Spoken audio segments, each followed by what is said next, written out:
How accommodating. Do you really think they believe we are who we say we are? Not a chance.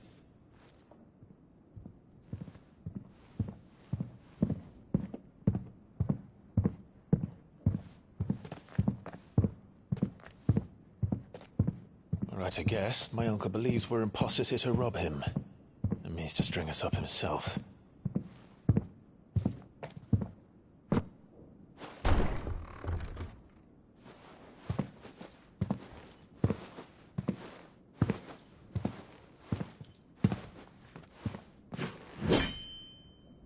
Imagine my surprise when I was told my nephew had come to visit.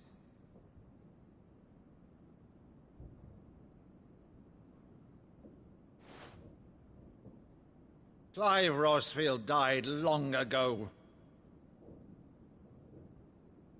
And for uttering his name here, you shall pay with your tongue!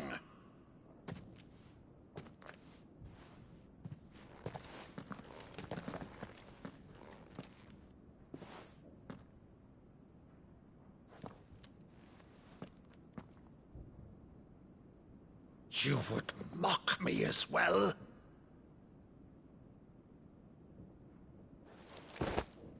It is I, Sir Crandall of Camelot, loyal servant to Her Serene Holiness, Saint Sybil the Unshod. Meadow, thou vile sorcerer, for thy crimes against church and crown, I shall have thy head.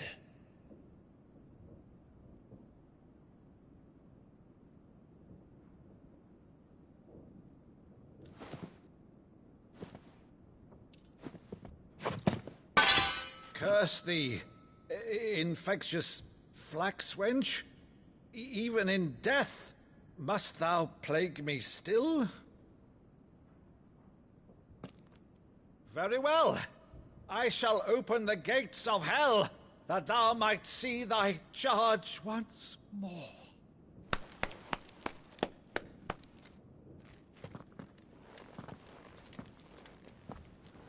Bravo, Uncle. You're still the finest Meadow in the twins. Oh,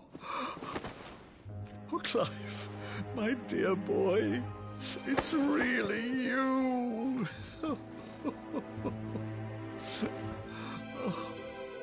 You always were fond of that scene from The Saint of the Sanctuary. Never did let me play Sir Crandall.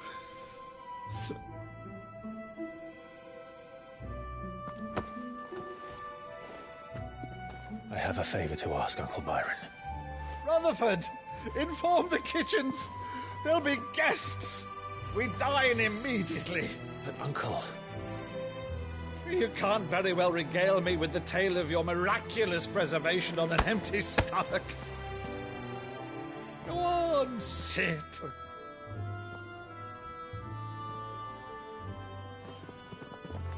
See that you use the good plates, Rutherford.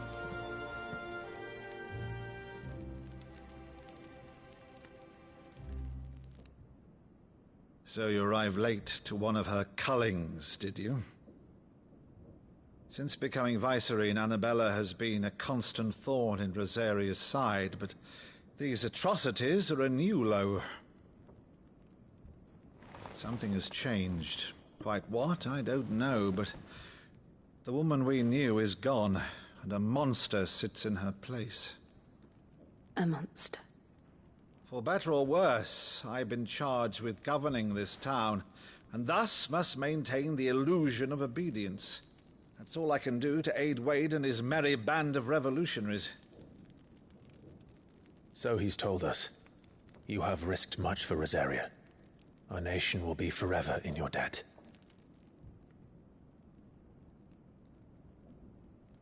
It has been 20 years, Clive. The nation your father and your forefathers fought to defend is no more. Perhaps it would be otherwise had I the courage of my brother.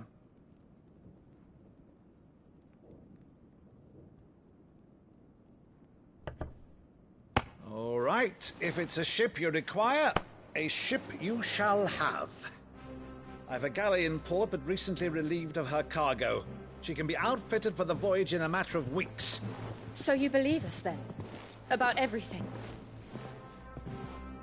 Believe you? Ha! Only a fool would believe even half of the things you claim.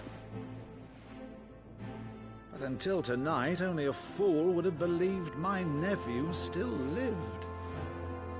And besides, I have it on good authority that Clive is telling the truth. Whose authority? On your own, of course. You've always been a terrible liar. Is that true? It's not untrue. Let's say no more about it, eh? It wouldn't do to linger on my nephew's greatest failing.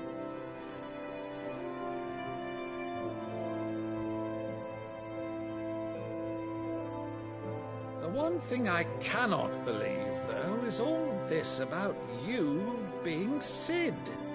You were always such a good boy, but now you're quite the outlaw. Which, if I'm not mistaken, would make me an outlaw's uncle. Right then, who shall we pillage first? Rutherford, fetch me my cutlass. This will be fun.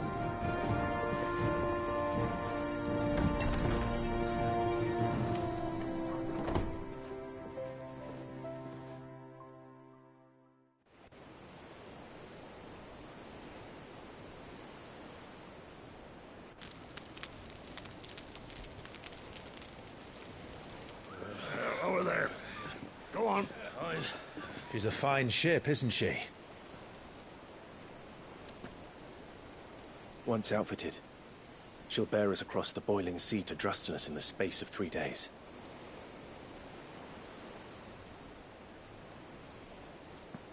Something on your mind?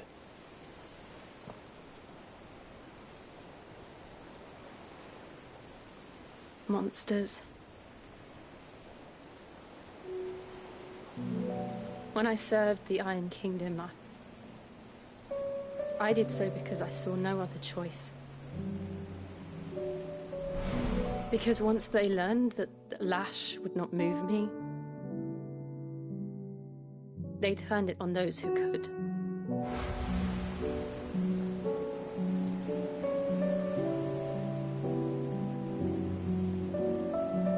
And so I became their puppet.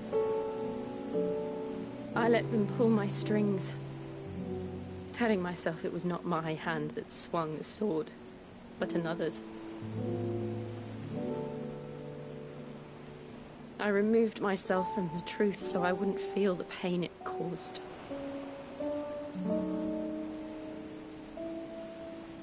And before I knew it, I no longer felt anything. Anything at all.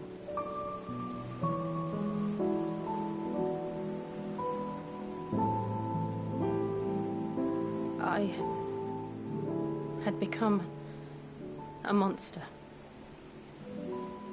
Jill.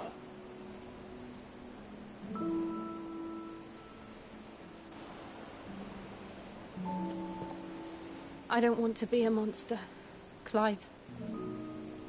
Do you understand? I want to choose a different path, a better path. To live on my own terms. But before I can do that, I need to come to terms with my past.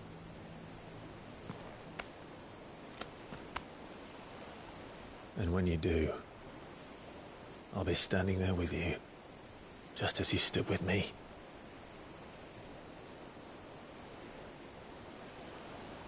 Thank you, Clive.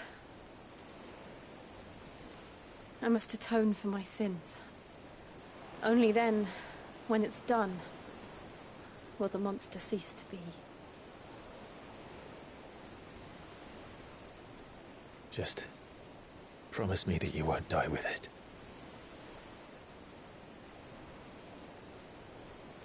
Now, let's get some sleep. The journey back to Benamir is long, and there is much to tell the others.